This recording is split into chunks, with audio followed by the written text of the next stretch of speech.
주를 주목하소서. 주를 향한 노래가 꺼지지 않으니 하늘을 열고 보소서. 이곳에 임재하소서. 주님을 기다립니다. 기도의 향기가 하늘에 닿으니 주여 임재하여 주소서. 이곳에 오셔서 이곳에 앉으소서. 이곳에서 드리는 예배를 받으소서. 주님의 이름만이 오직 주의 이름만 이곳에 있습니다. 이곳에 오셔서 이곳에 앉으소서. 이곳에서 드리는 예배를 받으소서. 주님의 이름만이 오직 주의 이름만 이곳에 있습니다.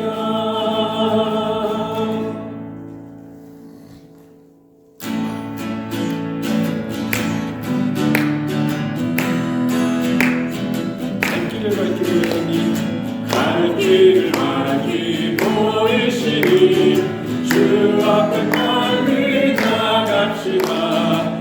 우리를 찾는 구주 예수 오라하시는 죄악 벗으는 영혼은 기뻐 뛰며 주를 보겠네. 하늘에 계신 주 예수를 영원히 섬기니 우리를 보라하시는 날 기쁘게 듣고 즐겨하세. 그 주를 믿기 지체 말고 속속히 나가세. 죄악 벗으는 영혼은 기뻐 뛰며 주를 보겠네. 하늘에 계신 주 예수를 영원히 섬기니 주 오늘 여기 계시오니 나와서 주의 말씀 듣세.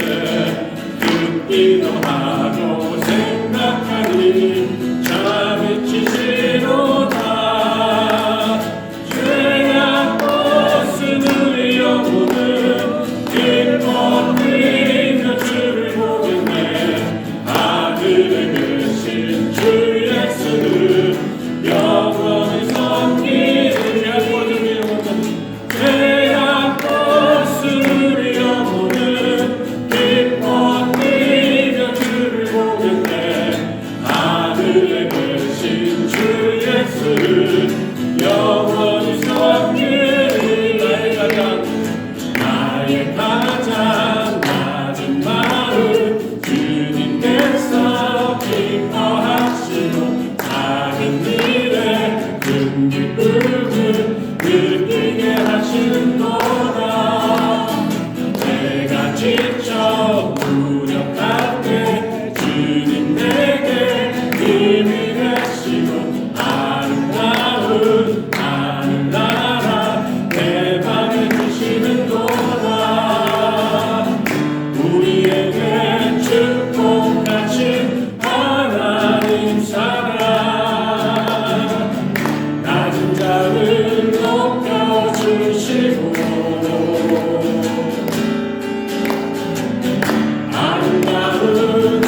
나를 높여주시고 아름다운 하늘나라 허락하시고 내 모든 것 예비하시네 찬양하는 기쁨을 감사하는 영광을 간구하네 하나님 알도록 하셨네 찬양하네 기쁨을 감사하네 영광을 간구하네 하나님 알도록 하셨네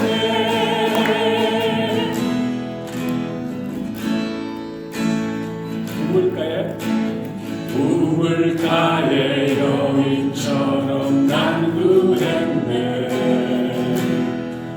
헛되고 헛된 것들 그때 주님 하신 말씀 내 세매와 생수를 마셔라 오 주님 채우소서 나의 잔을 높이 듭니다 하늘 양식 내게 채워주소서 넘치도록 채워주소서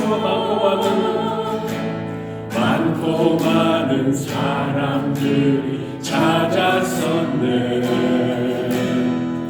헛되고 헛된 것들 주 안에 감추인 고백 세상 것과 난 비길 수 없네 오 주님 채우소서 나의 잔을 높이 듭니다 하늘 양식 내게 채워주소서 넘치도록 채워주소서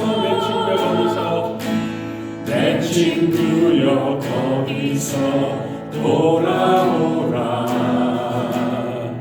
내 주의 넓은 품으로 우리 주님 너를 받며 그 넓은 품 내 하나 주시리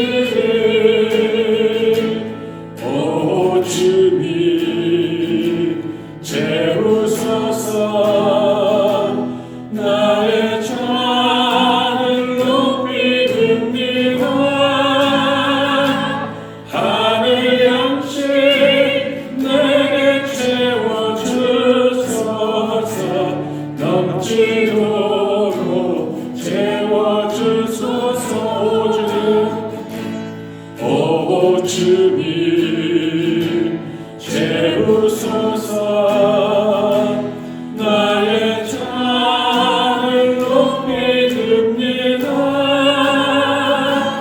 하늘 양식 내게 채워주소서 넘치도록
주의 사랑은 끝이 없으니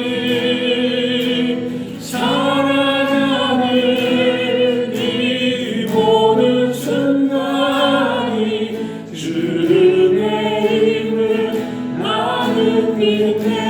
주 사랑 내게 있네. 주 사랑 내게 있네. 그 사랑이 날 채우네.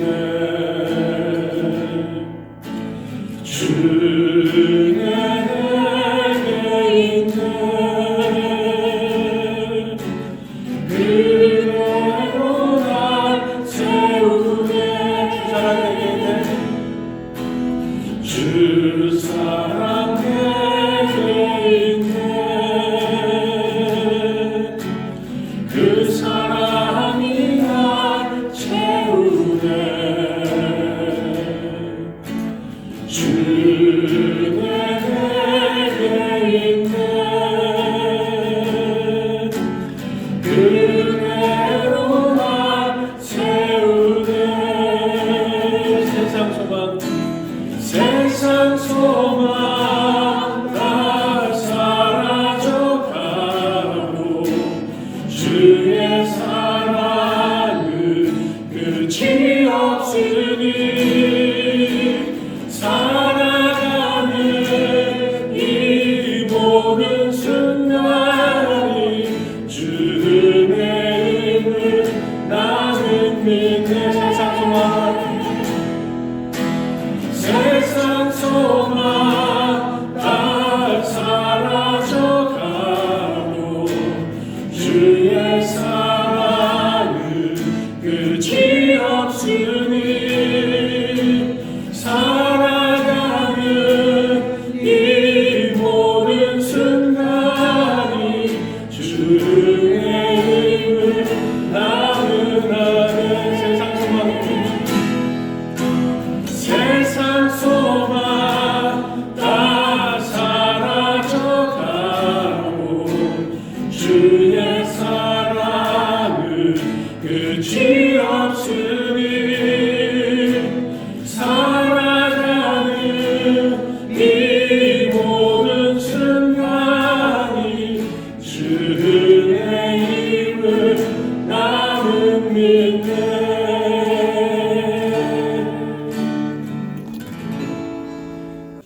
이 시간 저희들에게 주신 하나님의 말씀 이사야서 46장 10절 11절 2절 말씀 보도록 하겠습니다. 내가 시초부터 종말을 알리며 아직 이루지 아니한 일을 옛적부터 보이고 이르기를 나의 뜻이 설 것이니 내가 나의 모든 기뻐하는 것을 이루리라 하였노라. 내가 동쪽에서 사나운 날짐승을 부르며 먼 나라에서 나의 뜻을 이룰 사람을 부를 것이라. 내가 말하였은즉 반드시 이룰 것이요 계획하였은즉 반드시 시행하리라. 아멘. 이는 하나님의 말씀입니다. 많은 분들이 기도할 때 이 구절을 많이 인용하는 것을 보게 됩니다. 내가 말하였으니 반드시 이룰 것이요 계획하였은즉 반드시 시행하리라. 지금까지 이제 저희들 하나님을 경험하는 삶, 사실 이제 원래 처음에 출판된 한국에 번역된 책을 보면 오늘까지가 마지막이에요. 그런데 그 뒤에 이제 개정판 나온 것을 보면은 영문책을 제가 구입해서 봤는데 그 뒤에 또 몇 개의 챕터가 더 있습니다. 그래서 오늘이 마지막이 아니고 앞으로 한 2주 정도 좀 더 계속이 될 것입니다. 그래서 그때 마무리되는 것으로 아시면 되겠습니다. 하나님께서 우리에게 당신의 일에 참여하라고 초청을 하실 때 이런 초청에 대해서 많은 사람들이 하나님께 요구하는 게 있어요. 대표적인 것이 뭐냐면은 표적을 보여주세요. 보여주면은 제가 하겠습니다. 그래서 성경이 많은 인물들을 보면요, 하나님께 그래서 표적을 구하는 사람들이 많이 나타나는 것을 보게 됩니다.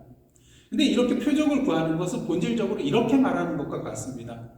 주여, 당신이 이것이 당신이라는 것을 증명해 주십시오. 그러면 제가 순종하겠습니다. 하나님께서 앞에 나타나셔서 말씀해 주시고 이렇게 하는데 뭐 증명할 게 뭐가 있겠습니까? 그럼에도 불구하고 우리는 연약한지라 표적불구하더라고요. 뭔가 하나님께서 뭐 기적을 베푸셔서 증명해 보이기를 원하더라고요. 출애굽기 3장을 보시면 어떻습니까? 하나님께서 모세에게 나타나셔서 모세를 바로에게 보내서 당신의 백성 이스라엘을 애굽에서 인도하여 내게 할 것이라고 말씀을 해주십니다. 이때 모세가 첫 번째 하나님께 말한 게 뭐죠? 내가 누구이기에 바로에게 가며 이스라엘 자손을 애굽에서 인도하여 내니까. 그러자 하나님께서 뭐라고 하셨습니까? 내가 반드시 너와 함께 있으리라. 내가 그 백성을, 여기서 내는 이제 나가 아니라 모세를 말합니다. 내가 그 백성을 애굽에서 인도하여 낸 후에 너희가 이 산에서 하나님을 섬기리니. 그래서 중요한 말씀을 하세요. 이것이 내가 너를 보낸 증거니라. 여러분 좀 이상하잖아요. 뭔가 뭐 증거를 보여주시려면 지금 당장 눈앞에서 뭔가를 보여주시면 될 터인데, 모세가 이스라엘 백성들이 애굽에서 인도하여 낸 후에 지금 이곳에서 이스라엘 백성들이 하나님을 섬기고 예배하게 되면 그것이 증거가 될 것이라고 그렇게 말씀해 주신다는 것입니다. 물론 지난주 주일날 여러분들 말씀 기억나시죠? 하나님께서 모세에게 세 가지 표징에 대해서 말씀을 해주십니다. 그래서 두 가지 표징을 보여주시죠. 첫 번째 표징이 뭐였죠? 지팡이 던지면 뱀이 되고, 그 꼬리를 잡으라고 했더니 또 그것이 지팡이로 변합니다. 그래서 두 번째 표징은 뭐죠? 손을 품 안에 넣으라 해서 넣어서 뺐더니 나병이 생겼고요. 다시 넣으라고 하셨을 때 넣었다가 빼니까 완전히 회복이 됐어요. 그래서 하나님께서 이러한 표징을 보여준 이유가 이스라엘 자손들이 믿지 않는다면, 모세가 하나님께서 정말 보내신 자라는 것을 믿지 않는다면 어떻게 하겠습니까? 그럴 때 이 표징을 보여주라는 거예요. 그래서 이것도 믿지 않으면 하나님께서 또 하나의 표징, 그 당시에는 이제 뭐 표징을 나일강까지 가야 되는 거니까 할 수가 없잖아요. 근데 무슨 말씀을 해주세요? 나일강에서 물을 좀 떠다가 땅에 부으면 그것이 피로 변할 것이다. 그래서 이렇게 세 가지 표징에 대해서 말씀을 해주시는 것을 보게 됩니다. 하지만 하나님께서 모세를 택하셔서 이스라엘 자손들을 구원할 자로 보내셨다는 가장 확실한 증거는 도대체 뭐가 되겠습니까? 이런 기적 행하는 게 아니라 하나님의 말씀대로 모세가 애굽에서 이스라엘 자손을 이끌어내어서 하나님께서 말씀하신 이 자리에서 그들이 하나님을 섬기게 되면 이거보다 더 큰 증거가 어디냐는 것입니다. 그러니까 하나님께서 말씀하신 대로 성취되는 것이 가장 확실한 증거라고 할 수가 있다는 것이죠. 그런 의미에서 우리가 분명히 알아야 될 것은요, 하나님이 모세를 보내셨다는 확인은 모세가 하나님의 말씀에 순종한 이후에 오는 것이지 그 이전에 오는 것이 아니라는 것입니다. 가장 확실한 증거는 순종 다음에 분명히 드러나게 된다는 것입니다. 그렇기 때문에 하나님께 뭐 증거 보여주십시오, 뭐 확인해 주십시오 이런 말을 하기보다는 우리가 가장 먼저 해야 될 것은 무엇입니까? 먼저 순종해야 한다는 것이죠. 그럴 때 하나님께서 우리의 순종의 길 가운데 그 모든 것을 이루어주시고 그 성취가 바로 우리에게 확실한 증거가 될 것이라는 것입니다. 여러분, 베드로가 무리를 걷는 사건 여러분들 기억하실 것입니다. 예수님께서 무리를 걸어오시자 베드로가 자기도 걷게 해달라고 그렇게 간청을 하죠. 그때 예수께서 이제 배에서 나와서 무리에 걸으라는 그런 말씀을 주십니다. 근데 중요한 것은 예수께서 베드로를 향하여서 뭐라고 말씀하셨어요? 그냥 오라 한마디만 하셨어요. 뭐 예수께서 네가 지금 내 말대로 하면은 걷게 될 증거를 내가 보여주겠다, 확언해 주겠다, 뭐 이런 거 없어요. 그냥 오라 말씀하셨습니다. 한마디로 베드로가 이렇게 물 위로 발을 내디뎠을 때 그가 물 위에 떠서 걸을 수 있다는 어떤 보증서 써주신 것도 아니라는 거죠. 단순히 오라 말씀하셨다는 것입니다. 그런 면에서 베드로는 그가 배에서 내려서 한 발자국 내디딜까지는 그가 물 위를 걸을 수 있는지 알 수는 없었어요. 뭐가 먼저라는 거예요? 순종이 먼저라는 거예요. 근데 문제가 있습니다. 하나님께서 우리를 어떤 일이나 또 어떤 장소나 특별한 사역으로 부르셨을 때 그 부르심을 느끼고 일을 시작하려고 하는데 우리의 생각과는 전혀 다른 일이 벌어져요. 우리가 봤을 때는 일이 점점 그르쳐지는 것 같아. 잘못된 길로 나가는 것 같아. 그런 경우 있지 않으세요? 이거 분명히 하나님의 일이라고 믿고 그렇게 느끼고 하나님께서 말씀하셨다고 생각하고 믿고 나아가는데 웬걸요? 첫 걸음부터 삐그덕 거리는 거예요. 여러분 그런 경험 있으실 겁니다. 이런 경우 보통 믿는 사람들이 가장 먼저 생각하는 게 뭔지 아세요? 그래, 이건 하나님의 뜻이 아닌가 보다. 하나님의 뜻이라면 이럴 리가 없잖아요. 그런데 중요한 것은요, 전에 환경을 통해서 우리가 하나님의 말씀을 들을 수 있다 그랬잖아요.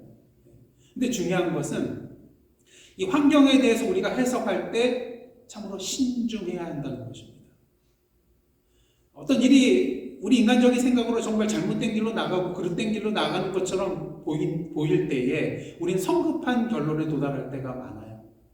이 길이 아닌가 보다. 하나님이 부르신 거 내가 잘못 들었나 보다.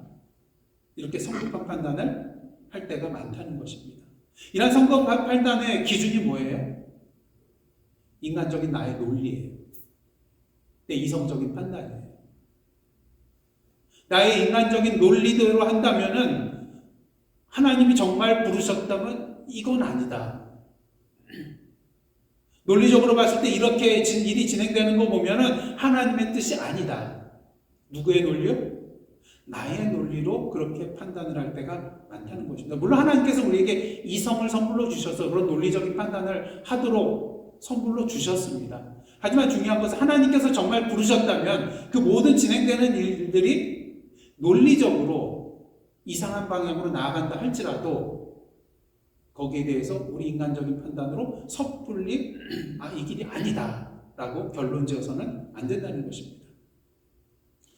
우리는 보통 우리의 논리를 가지고 하나님이 부르셨을 때 하나님께서 원하시는 것이 이거겠거니 하면서 내 인간적인 판단과 논리를 가지고 일을 진행해 나갈 때가 있어요. 그러다 보면 문제가 생기는 거에 가장 중요한 큰 문제가 뭐냐면요, 내 힘으로, 내 능력으로, 내 손으로 그것을 다 하려는 경향이 있다는 것입니다. 하지만 그렇게 하지는 말아야 한다는 것입니다. 왜? 사도행전 16장 6절부터 10절을 보시면 성령께서 바울로 하여금 바울이 아시아에서 말씀을 전하고자 했는데 성령이 막으세요. 그래서 바울은 부르기아와 갈라디아 땅으로 지나서 무시아에 이르러서 비두니아로 가려고 마음먹었습니다. 근데 거기에서도 성령께서 허락하지 않으시는 거예요. 그래 바울은 어디로 갑니까? 드로아에 갔는데 거기에서 뭘 보죠? 환상을 보게 됩니다. 그 환상 속에 한 사람이 등장하는데 어디 사람이에요? 마게도냐 사람이 나타나서 이런 말을 합니다. 마게도냐로 건너와서 우리를 도우라. 이에 바울은 곧 마게도냐로 갈 채비를 하게 됩니다. 왜요? 이 환상을 통해서 하나님께서 마게도냐 사람에게 복음을 전하라고 자신을 부르셨음을 분명히 알게 되었기 때문인 것입니다. 그전에는 아시아에서 또 비두니아에서 전하려고 하는 그런 마음이 있었지만 그게 아니라는 것을 깨달았어요. 하나님께서 원하시는 것은 어디인가? 그리스와 로마, 서쪽으로 가라는 그러한 의미를 바울이 깨달았다는 것입니다. 바울은 물론 예수 그리스도를 만난 다음에 자신이 정말 복음을 전해야 될 자로 부르심을 받았다는 것 분명히 알았어요. 그러면서 자신이 무엇을 해야 될까, 또 어떻게 해야 될까 분명히 인간적으로 고민하고 생각하고 또 판단을 하였을 것입니다. 하지만 성령께서 그 길을 2번이나 막으셨어요. 이에 바울은 어쩌면 인간적인 마음으로 하나님께서 복음을 전할 기회의 문들을 다 닫아버리셨구나 이렇게 생각을 할 수가 있을 것입니다. 하지만 사실 하나님께서는 바울에게 이렇게 말씀하고 계신 것이었어요. 바울아, 나의 말을 들으라. 네가 좋은 의미를 가지고 나를 위해서 뭔가를 하려고 생각하고 있지만 중요한 거는 누구의 말을 들어야 되는 거예요? 나의 말을 들으라. 내가 너에게 가야 할 곳을 알려줄 때까지 드로아에 가서 머물러 있으라. 이러한 의미의 사인이라는 것이었죠. 하나님의 계획은 아까 말씀드린 것처럼 바울이 그쪽으로 가는 것이 아니라 그리스와 로마로 가는 것. 그것이 하나님의 계획과 뜻이었기 때문인 것입니다. 하나님께서 우리에게 원하신다고 느껴지는 바를 행해 나아갈 때에, 우리가 그 길을 따라 나아갈 때에 우리의 상황과 환경이 잘못되어질 때가 있습니다. 우리가 봤을 때 기회의 문들이 완전히 꽉꽉 닫혀버린 그런 느낌을 받을 때가 있습니다. 그럴 때 우리 할 일은 무엇이냐?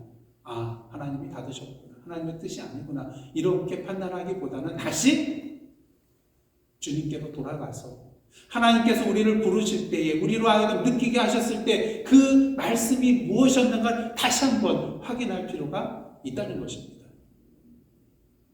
한번 모세를 보시기를 원합니다. 모세는 하나님의 지시를요 끊임없이 재확인해야 했습니다. 왜냐하면 하나님의 말씀대로 순종하여 바로 앞에 나아갔잖아요. 그 뭔가 획기적인 일이 일어나서 또 뭔가 재앙을 주셨으면은 그걸로 인해서 바로의 마음이 돌이켜져서 이스라엘 백성들을 그냥 나오도록 해주어야 하는데 그렇게 쉽게 되던가요? 안 되잖아요.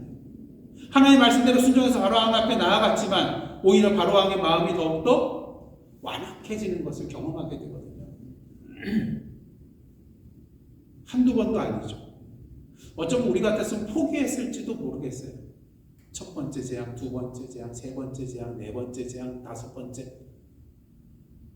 바로왕 앞에 나아간 또 한두 번이죠. 네. 계속해서 나가야 돼요. 모세를 한번 생각을 해보시기 바랍니다. 하지만 모세는 포기하지 않았습니다. 하나님께서 다시 돌아가 하나님의 말씀을 듣고 또 그 하나님의 말씀을 그대로 전하는 모세의 모습을 보게 되죠. 하나님의 말씀에 순종했다는 것입니다. 그래야 하나님께서는 결국 이러한 방법을 통해서 이스라엘 자손을 애굽의 바로의 손으로부터 구해내셨고요. 이로 인하여서 이스라엘 백성들뿐만 아니라 애굽 사람들 그리고 그 주변에 있는 그런 나라들도 이를 통하여서 이스라엘 하나님이 누구신가를 분명히 알게 되었다는 것입니다. 이를 통해서 우리가 알 수 있는 것은요, 바로의 완고함은 모세가 하나님의 지시를 잘못 이해했다는 표시, 일이 잘못되어 간다는 표시, 이것이 하나님의 뜻이 아니라는 표시가 아니었다는 거예요. 세상적으로 봤을 땐 바로가 더욱더 완고해지는 거, 아, 이것이 하나님의 뜻이 아닌 거보다 이런 생각을 품을 수가 있지만 오히려 이 바로의 완고함은요, 하나님께서 모세가 상상할 수 없는, 그러니까 그가 상상할 수 있는 것보다 더 큰 일들을 행하실 수 있는 하나님의 길이 어떠한 것인가를 보여주기 위한 하나의 도구가 되었음을 우리는 분명히 알 수 있다는 것이죠. 만약에 첫 번째 재앙으로 딱 됐다면은 뭐 너무 쉽잖아요. 근데 이렇게 바로가 완고함에도 불구하고 하나님께서는 10가지 재앙을 통하여서 결국에는 이스라엘 백성들을 이끌어내시고, 이러한 소문이 각 나라에 퍼졌겠죠. 이스라엘 하나님이 어떤 하나님이냐. 블랙가비 목사님이 어떤 한 부부를 이제 만나서 이야기를 나눈 적이 있는데, 그분들은 이제 하나님의 부르심을 느꼈다고 믿고 있던 사람들이었어요. 그래서 하나님께서 학생 선교를 위해서 캐나다의 세스커툰 주로 자기들을 부르셨다고 그렇게 확신하고 이제 목사님과 얘기를 나누었는데요. 근데 그들이 이제 선교사로 임명을 받기 위한 과정을 시작을 했습니다. 어디서 후원을 받아야 되잖아요. 그래서 아마 교단 선교부에다가 선교사 지원을 한 것 같아요. 어떻게 됐을까요? 어떻게 됐을까요? 거절당했어요. 여러분들의 뜻대로. 여러분 생각할 때 당연히 거절당했겠거니 아마 생각을 하셨을 거예요. 거절당했어요. 예. 그래서 이 부분은 어떤 결론에 이르렀을까요? 아, 우리가 실수로 잘못 들었나 보다. 아니, 우리가 정말 하나님의 부르심이라면 하나님께서 교단 선교부를 통해서 우리를 선교사로 임명할 수 있도록 그 길을 열어주셔야 되는 거 아니겠는가, 이런 생각을 했던 것 같아요. 그래서 이 길이 아닌가 보다, 그런 생각을 품게 되었습니다. 이에 블랙가비 목사님은 다급하게 이렇게 결론을 내리지 말고 다시 한번 돌아가서 하나님의 부르심을 느꼈을 때 하나님께서 당신들에게 주신 말씀이 무엇이었는가 다시 한번 상기해보라고 조언을 해줬다고 합니다. 왜냐하면 하나님께서 어떤 일에 대해서 부르셨을 때 어떤 한 가지가, 세부적인 조항 한 가지가 뭐가 뜻대로 안 이루어진다고 해서 하나님 전체의 계획을 우리가 포기할 수 있겠습니까? 그러지 말아야 된다는 것이죠. 그래서 블랙가비 목사님은요, 그들에게 하나님의 뜻을 확인하는 시간을 가지라고 요청을 하였습니다. 정말로 하나님께서 선교회로 그들을 부르셨는지, 정말 학생 선교를 위해서 부르셨는지, 또한 캐나다로 부르셨는지, 그걸 다시 한번 확인해 보는 그런 시간을 갖게 했다는 것이죠. 그러면서 그들에게 말했다고 합니다. 소명의식을 그대로 간직하고 하나님께서 말씀하신 바를 어떻게 행할지를 주목하여 보십시오. 여러분, 하나님께서 우리를 부르실 때에, 뭔가를 또 하라고 지시하실 때에 그 일은 우리에게 하라고 말씀을 하시지만 결국에는 누가 하시겠다는 거예요? 하나님께서 하시겠다는 거 아니에요. 우리의 힘만으로 하라는 것이 아니라 하나님께서 우리를 통해서 하시겠다는 거예요. 궁극적으로 하나님이 하시겠다는 것이죠. 그러기에 우리는 우리의 환경이 하나님의 말씀하신 바를 취소하게 만들지 않도록 조심해야 한다는 것입니다. 우리의 환경이 비록 길이 어긋나고 이상한 것처럼 보인다 할지라도 이것으로 인해서 하나님의 그러한 계획이 취소되지 않도록 조심을 해야 한다는 것입니다. 그래서 이 부분은요, 하나님 앞에서 하나님의 부르심에 대해 우리가 잘못 들은 것 같다, 이렇게 포기하기에 앞서서 뭐 해야 됐을까요? 다시 하나님 앞에 나가서 그들에게 하나님께서 말씀하신 것, 지시하신 것이 무엇이었는가, 우리가 정말 그 하나님의 말씀에 대해서 제대로 이해하고는 있었는가, 이것을 먼저 다시 재확인해야 했다는 것입니다. 하나님께서 그들을 다른 도시를 보내려고 하셨는지도 모르잖아요. 꼭 섹스커튼주가 아닐 수도 있잖아요. 또 다른 재정적인 지원 수단을 하나님께서 마련해 주시고자 한 걸지도 모르잖아요. 또 그들의 사명을 위해서 좀 더 많은 시간을 두고 준비하기를 원하셨을 수도 있는 거잖아요. 만약 우리가 이러한 상황에 처한다면 어떻게 해야 될까? 블랙가비 목사님은 우리가 해야 할 몇 가지 내용을 소개를 해주고 있는데요. 이 시간 한번 잘 들어보시기를 원합니다. 하나님이 무슨 말씀을 하셨는지 명확히 하고 하나님이 말씀하신 것에 자신이 추가했을지도 모르는 것들을 찾아보십시오. 하나님이 부르시면 맞아요. 근데 찾아봐야 된다는 거예요. 확인해 봐야 된다는 거예요. 혹시 이 하나님의 말씀에 대해서 내가 인간적으로 추가한 것은 없는가? 그 다음 두 번째는요, 하나님이 말씀하신 것을 그대로 간직하십시오. 그것을 놓지 마시고 포기하지 마시고 계속 품고 계시라는 겁니다. 그 다음 세 번째는요, 당신이 해야 한다고 알고 있는 일들을 모두 하십시오. 정말 확실하게 하나님께서 나에게 하라고 하신 그런 것들이 있다면 그것들을 계속해서 진행시켜 나가라는 것입니다. 그리고 중요한 것은 네 번째, 하나님께서 다음에 행해야 할 바를 말씀해 주실 때까지 주님을 기다리십시오. 그 다음 단계를 하나님께서 우리의 마음에 주실 때까지, 말씀해 주실 때까지 기다려야 한다는 것입니다. 자, 블랙가비 목사님의 조언을 들은 이 부부가 어떻게 됐을까요? 하나님께 나아가서 그분의 뜻을 진심으로 구하고, 그리고 하나님 앞에 그들의 인간적인 뜻을 모두 내려놓았다고 합니다. 그래서 하나님께서 그들을 하나님의 계획과 뜻과 목적대로 인도하셨대요. 그래서 이 부부가 마음속으로 가고자 원한 곳은 캐나다 세스커튼주였잖아요. 근데 하나님께서 그들을 캐나다가 아닌 다른 데로 가라고 하셨다고 합니다.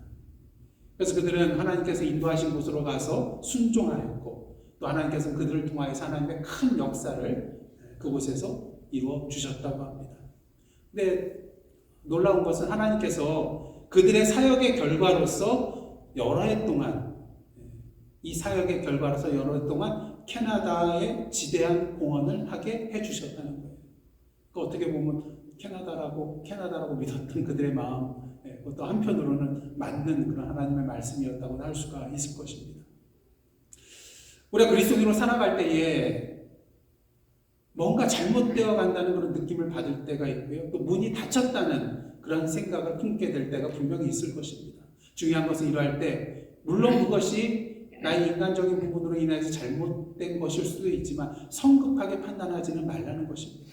다시 하나님께 나아가서 하나님 저에게 주신 이 마음, 이 하나님의 말씀, 이것이 정말 무엇이었는지요 다시 여쭙고 하나님의 말씀을 확인하라는 것입니다. 그리고 기다리는 동안 우리가 해야 할 일, 알고 있는 것들 많이 있잖아요. 이것들을 계속 행해 나아가면서 다음에 하나님께서 다음 스텝으로 우리에게 주실 그 말씀을 받을 때까지 계속해서 기도하면서 말씀 보고 기다려야 한다는 것입니다. 그리고 하나님의 말씀과 지시가 있을 때에 그때는 이제 우리가 우리 인생길을 조정하고 순종을 해야겠죠. 그럴 때 우리는 바울처럼 또 모세처럼 하나님께 크게 쓰임받았던 이 부부처럼 우리가 생각하지 못한 하나님의 큰 역사를 우리의 삶을 통하여서 경험하게 될 것입니다. 근데 어떨 때는요, 하나님께서 너무 천천히 일하시는 것 같아요. 특히 우리나라 사람은 어때요?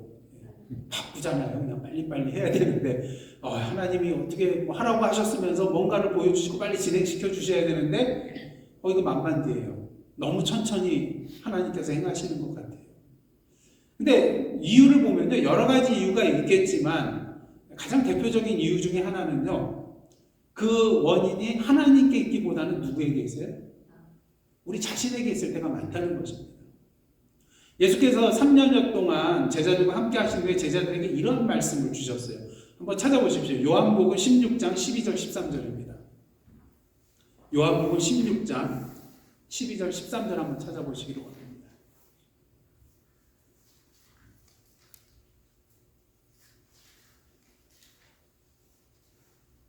요한복음 16장 12절 13절입니다.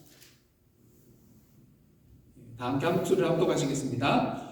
내가 아직도 너희에게 이를 것이 많으나 지금은 너희가 감당하지 못하리라.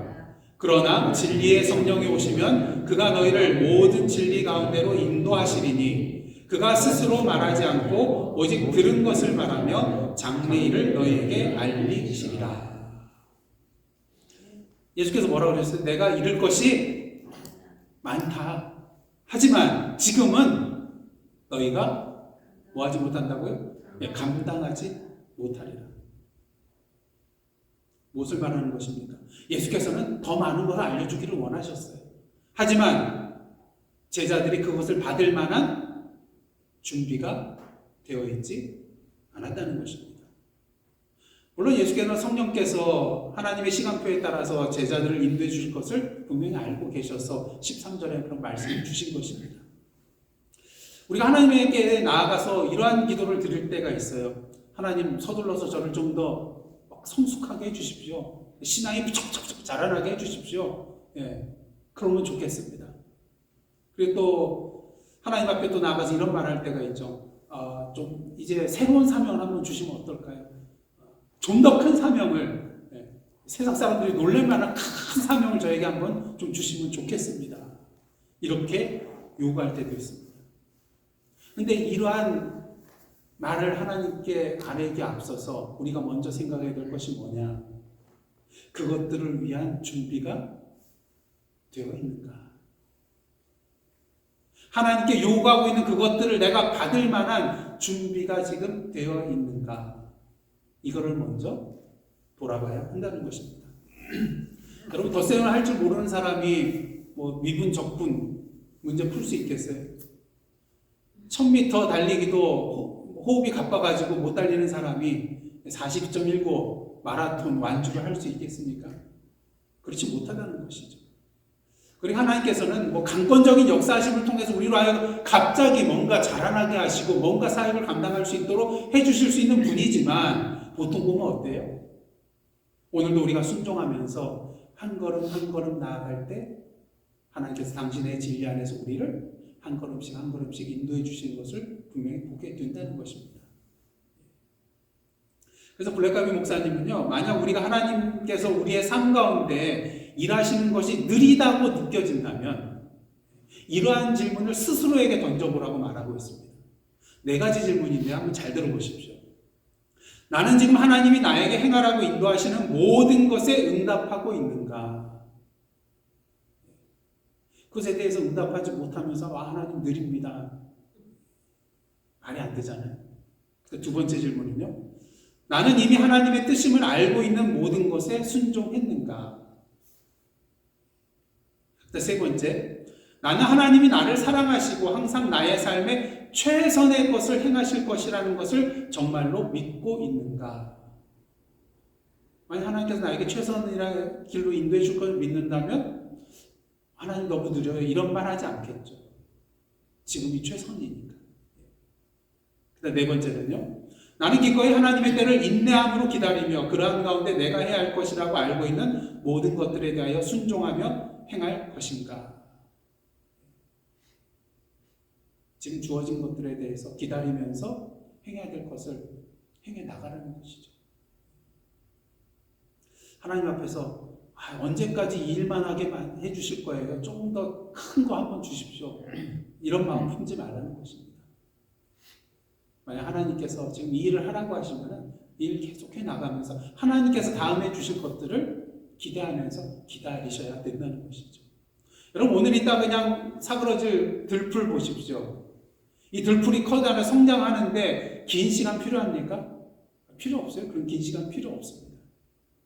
하지만 수백 년 동안 사는 그런 참나무, 거대한 참나무를 한번 생각을 해보시기를 원합니다. 이 참나무가 강하게 자라기 위해서는 뭐가 필요하죠? 하루 이틀 만에 그냥 크고 강건한 그런 나무로 자라날 수 있나요? 무엇보다 시간이 필요하다는 것입니다. 하나님께서는 우리가 영원토록 살아갈 우리의 생명에 대해서 관심을 가지고 계세요. 그래서 오늘도 하나님께서는 우리를 그분의 목적에 맞게 빚으시고자 하는데 시간이 필요하다는 거예요. 여러분 동물 중에서 우리 인간이 제일 그 양육 기간이 길잖아요. 근데 어떻습니까? 그렇게 자라나고 나면은 어떻게 됩니까? 이 세상의 모든 그런 동물들을 지배하는 그런 존재가 되잖아요. 하나님께서는 오늘도 갑자기 성장시켜 줄 수도 있겠지만 차근차근히 성숙해 나갈 수도 인도해 주신다는 거죠. 그래서 우리가 예수 그리스도를 영접하고 세례를 받으면 180도 갑자기 사람이 변하나요? 물론 변하는 사람이 있어요. 근데 문제는 많은 사람들이 그렇게 쉽게 변하지 않는다는 것입니다. 그래서 우리의 삶 가운데는 뭐가 필요해요? 무슨 단계가 필요해요? 성화의 단계가 필요하다는 것이죠. 이미 예수 그리스도의 피로 말미암아 구원받았지만 하나님으로부터 예수 그리스도의 피로 말미암아서 의롭다 칭함을 받았지만 아직도 여전히 옛사람의 모습을 버리지 못하고 남아있는 부분이 있기 때문에 매일매일 조금씩 달라져야 한다는 것입니다. 어디에 이르기까지요? 그리스도의 장성한 분량이 충만한 데 이르기까지 성화의 단계를 밟아 나가야 한다는 것입니다. 우리의 사명도 마찬가지입니다. 우리의 일도 마찬가지입니다. 하나님께서 어떤 큰 사명을 주시기에는 우리에게 준비의 시간이 필요하다는 것이죠. 그래서 오늘도 하나님께서는 우리를 통해서 당신의 어떤 큰 일을 이루시고자 합니다. 전에 말씀드렸죠. 하나님께서 우리에게 주신 사명은 어떤 크기의 사명이라고요? 누구의 크기요? 하나님 크기의 사명이라는 것입니다. 하나님 크기의 사명을 주시는 이유는 무엇일까요? 인간적으로 봤을 때 이거는 내가 할 수 없는 일. 이러한 일을 하나님의 도우심으로 말미암아 내가 행하게 되었을 때 어떻습니까? 세상 사람들이 이것을 향해서 누가 했다고 말해요? 내가 했다고 아니라 내 뒤에 계셔서 역사하신 하나님이 하셨다고 말하거든요. 그러니까 하나님께서 주시는 우리에게 주신 사명은요. 많은 경우 보면은 하나님 크기의 일입니다. 그래서 우리로 하여금 세상 사람으로 하여금 하나님이 하셨다고 고백할 수밖에 없게 만드는 그것이 바로 하나님의 일이라는 것이죠. 그러게 이런 하나님의 일을 하기 위해서는 누구의 인도하심을 받아야 될까요? 성령 하나님의 인도하심을 받아야만 하는 것입니다. 왜냐하면 성령께서는 우리를 잘못 인도하시는 법이 없거든요. 하나님의 뜻을 벗어나는 길로 인도하시지 않거든요. 그리고 성령께서 우리로 하여금 하나님의 뜻이 무엇인지 정확하게 알고 그 하나님의 뜻대로 행할 수 있도록 해주시는 분이 바로 우리 성령이시거든요. 그리고 우리 그리스도인은요 항상 의존적인 존재입니다. 나 혼자서 행할 수 없는 존재거든요. 그러게 항상 우리는 하나님께 의존해야 되는데 그 의존할 수 있도록 인도해 주신 분이 바로 누구세요? 성령 하나님이시라는 것입니다. 그리고 하나님의 뜻을 알았을 때 우리는 그 말씀에 대해서 언제나 순종을 해야 됩니다. 예수님 한번 보시길 바랍니다. 예수님은 우리가 본받아야 할 참된 롤 모델이시잖아요. 그래서 예수님을 보시면은 하나님의 뜻을 알고 행하는 데 있어서 실패한 적이 있으신가요? 네, 없으세요. 우리 성경 인물들을 보시면요, 다 실패한 역사들이에요. 뭐 나중에 하나님께 인정받고 하나님께 쓰임받고 뭐 하나님의 마음에 합한 자라고 그러한 칭호를 받는다 할지라도 보면은 실패한 적이 있어요. 넘어진 적도 있고요. 그래서 우리가 가장 이상적으로 본받아야 될 분이 누구예요? 예수 그리스도시라는 것이죠. 왜? 실패한 적이 없으시거든요. 예수께서는 자신의 삶을 통하여 하나님께서 아버지께서 이루시고자 했던 그 모든 계획과 뜻을 그대로 다 행하신 분이에요. 그러기에 삶의 마지막 순간 십자가에 달리셔서 뭐라고 외치셨어요? 다 이루었다. 이 세상에 이렇게 말할 사람은 단 한 사람도 없을 것입니다. 그럼 예수께서 이렇게 하나님 아버지의 그런 말씀에 온전히 순종할 수 있었던 비결은 무엇인가? 그것은 바로 관계예요. 아버지 하나님과 아들 예수님께서 항상 친밀한 관계 속에서 서로 교제하고 서로 사랑하시는 그런 관계 속에 있었기 때문인 것입니다. 만약 우리가 성령의 인도하신 가운데에 하나님과 바른 관계 속에서 하나님과 동행하며 살아간다면 하나님의 뜻을 알지 못하는 일이 없겠죠. 성령으로 말미암아 하나님의 뜻을 수행할 수 없는 상황도 일어나지 않겠죠. 이러한 삶을 누가 사셨다는 거예요? 예수 그리스도께서 사셨다는 것입니다. 그러게 우리는 오늘도 예수 그리스도를 본받는 삶을 살아야 하는 것이죠. 갈라디아서 2장 20절 보면 바울이 이런 말을 했습니다. 내가 그리스도와 함께 십자가에 못 박혔나니 그런즉 이제는 내가 사는 것이 아니요 오직 내 안에 누가 사는 것이요? 그리스도께서 사시는 것이라. 사실 우리 그리스도인은요 이미 예수 그리스도의 피로 말미암아서 우리 죄의 문제로부터 해결받고 이제는 내 안에 내가 주인이 돼서 사는 것이 아니라 그리스도께서 주인 되어서 사시는 그런 삶을 사는 자라고 말할 수가 있을 것입니다. 그러면서 성령의 인도하신 가운데 오늘도 우리 안에 사시는 그리스도의 삶을 살아갈 때에 우리는 예수님처럼 아버지 하나님과 바른 관계 속에서 살아가며 온전한 순종의 삶을 살아갈 수 있게 된다는 것입니다. 그럴 때 하나님께서 우리를 통해서 이루고자 하셨던 그 모든 일에로 우리를 초대하여 주시고 인도하여 주시고 우리를 그 일을 행할 수 있도록 능력으로 역사하여 주실 것입니다. 이런 경우를 우리 성경을 통해서 곳곳에서 볼 수가 있습니다. 한번 모세를 보십시오. 우리 모세 이야기를 통해서 한 가지 패턴을 발견하게 되는데요. 그것은 하나님이 말씀하시면 모세가 순종하고 하나님께서 당신께서 하시고자 하는 모든 것을 성취하셨다는 것입니다. 그래서 출애굽의 이야기를 한번 보시면요. 하나님께서 모세를 이스라엘을 구원하는 자로 자신의 일에 동참하라고 부르셨습니다. 그리고 하나님께서 모세에게 행할 바를 알려주셨습니다. 이에 대해 모세는 순종하였습니다. 그리고 하나님께서는 당신께서 약속하신 것과 같이 이스라엘 자손들의 애굽의 종살이로부터 구해내시는 것을 보게 됩니다. 그리고 그 결과 모세를 비롯하여 이스라엘 자손과 그 주변에 있는 그런 모든 사람들이 하나님을 더욱더 잘 알게 되었다는 것이죠. 노아나 아브라함과 다윗과 엘리야 등과 같은 그런 믿음의 사람들도 마찬가지입니다. 하나님께서 부르셨을 때 그 말씀에 대해서 순종하였을 때 하나님께서 그들을 통하여서 당신의 일을 성취하는 것을 보게 되는 것이죠. 예수님의 제자들 보십시오. 누가복음 10장을 보시면 예수님께서 70명의 제자들을 부르셔가지고 전도 여행을 보내십니다. 하나님에 참여하도록 그들을 초대하신 것이죠. 그러면서 그들에게 아주 구체적인 그런 지침들을 내려주시는 것을 보게 됩니다. 그리고 70명의 제자들이 그에 대해서 순종하였고 귀신이 떠나가는 이러한 것들을 경험하게 되었어요. 그래서 기뻐서 예수님께 달려오죠. 그래서 예수님께서 이 제자들을 향해서 이 기뻐하는 모습을 보고 어떻게 하십니까? 먼저 그들에게 당신 자신을 보여주신 아버지 하나님께 찬양을 올려드리고 이런 말을 제자들에게 하시는 것을 보게 됩니다. 누가복음 10장 23절 24절인데 제가 봉독해 드리겠습니다.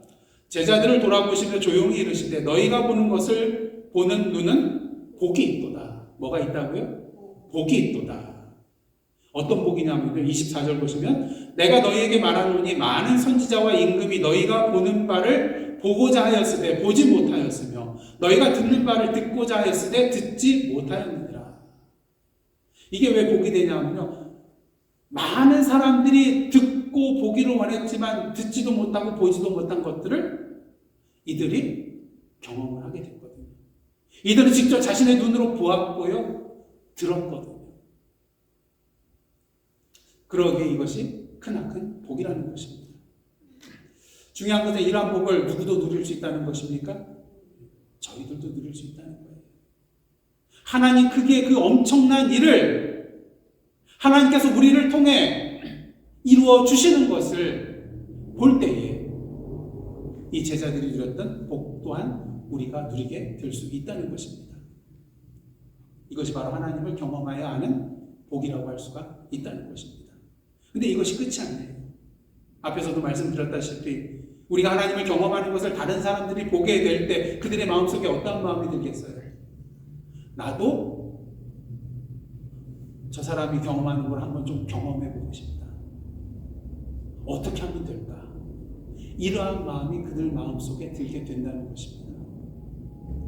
그러면서 오늘도 우리는 하나님을 경험하는 삶을 살고 계십니까? 그렇다면 이제 뭘 준비해야 될 때예요? 그들을 하나님께로 인도할 준비를 할 때라는 것입니다. 우리의 삶을 통하여 그들도 좀 뭔가 그들도 좀 나도 저 사람들처럼 되고 싶다. 저 사람들이 누리고 있는 건데 나도 누리고 싶다. 나도 그 하나님을 한번 경험해보고 싶다. 이러한 마음이 들 수 있는 삶을 살아가시기를 원합니다. 그리고 그들 마음속에 이런 마음이 생겼을 때 그들의 손을 이끌고 하나님을 경험하는 이 복된 삶의 현장으로 그들을 인도하여 내는 저와 여러분의 삶이 되기를 원합니다. 여러분 하나님을 경험하는 삶 7가지의 실체를 지금까지 말씀을 드렸는데 많이 잊어버리셨을 거예요. 그래서 7가지를 제가 한번 읽어드리겠습니다. 하나님은 항상 당신의 주위에서 뭐하고 계신다고요? 일하고 계십니다. 두 번째는요. 하나님은 당신과 실제적이고 개인적이고 지속적인 사랑의 관계를 추구하신다는 거예요. 그냥 추상적인 것이 아니고 그냥 머릿속에서만 이해되는 게 아니라 실제적으로 그리고 개인적으로 그리고 지속적으로 사랑의 관계를 맺기를 원하신다는 거죠. 그래서 세 번째, 하나님은 당신이 그분의 일에 참여하도록 당신을 초청하십니다. 근데 이 초청은 어떻게 할 수 있다고요? 하나님이 우리 주위에서 일하고 계신 것을 보는 그 순간이 바로 하나님이 우리를 당신의 일에로 초청하는 초대장이 된다는 것입니다. 그 다음 네 번째, 하나님은 하나님 자신과 자신의 목적과 길을 보여주게 하여 성령님에 의하여 4가지를 통해서 말씀을 하신다고 했죠. 첫 번째는 성경, 기도, 환경, 교회, 다른 성도들을 통해서 우리에게 말씀하신다는 것입니다. 문제는 5번째, 하나님의 부르심은 항상 당신을 믿음의 갈등으로 몰아넣고 결단과 그에 따른 행동을 요구한다는 것입니다. 갈등하게 된다는 거예요. 왜? 내려놔야 될 것이 많고 포기해야 될 것이 생기거든요. 이것만큼은 아닌데 하나님이 콕 집어서 그걸 요구하실 때가 있거든요. 그러니까 갈등이 일어날 수밖에. 하지만 결단을 해야 된다는 것입니다. 그러게 6번째, 당신은 하나님의 역사에 참여하기 위해서 당신의 인생을 하나님의 뜻에 맞게 뭐 해야 된다고요? 조정해야 한다는 것입니다. 하나님이 나의 뜻에 맞게 하나님이 조정해 주십시오가 아니라 나의 뜻을 조정해야 됩니다. 그렇게 우리의 기도가 달라져야 된다고 그랬죠. 주기도를 통해서 하나님의 뜻이 이 땅에 이루어지이다라고 고백하면서도 어떻습니까? 자꾸 하나님 좀 내 뜻대로 좀 와주세요. 아니요. 우리가 하나님께로 우리의 인생을 조정해야 한다는 것입니다. 그럴 때만 우리가 뭐 할 수 있어요? 순종할 수 있어요.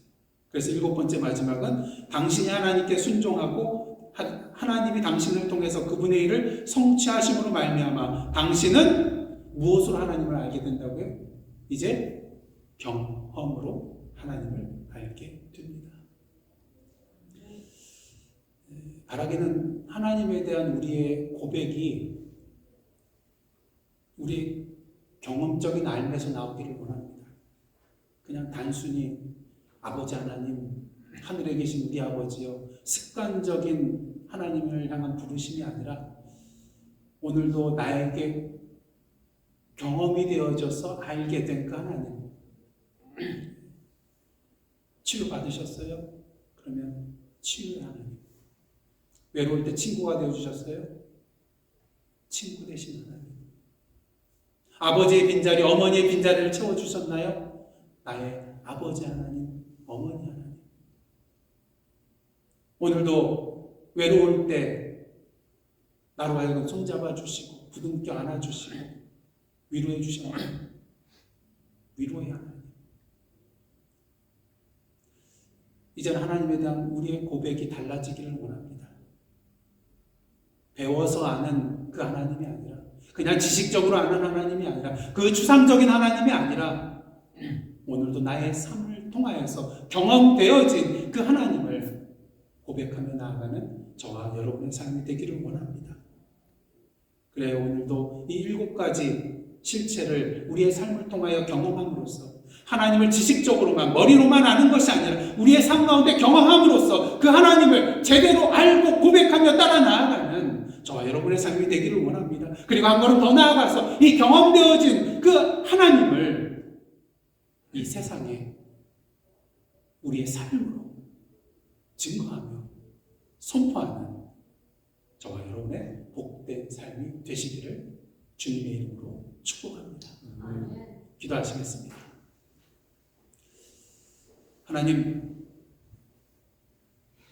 하나님의 실체, 하나님을 경험하는 실체 7가지에 대해서 지금까지 함께 말씀을 나눴습니다. 바라기는 이것이 그저 저희들의 지적인 알고만 그치지 않게 하여 주시옵소서. 진정 이 7가지 실체를 우리의 삶을 통하여 경험함으로써 오늘도 우리의 삶의 현장 가운데 임하셔서 역사하여 주시는, 우리를 통하여 당신의 그 원대하시고 크신 역사를 이루어 주시는 그 하나님을 경험함을 통하여서 온전히 알아가는 저희들 되게 하여 주옵소서. 예수님의 이름으로 기도드리옵나이다. 아멘.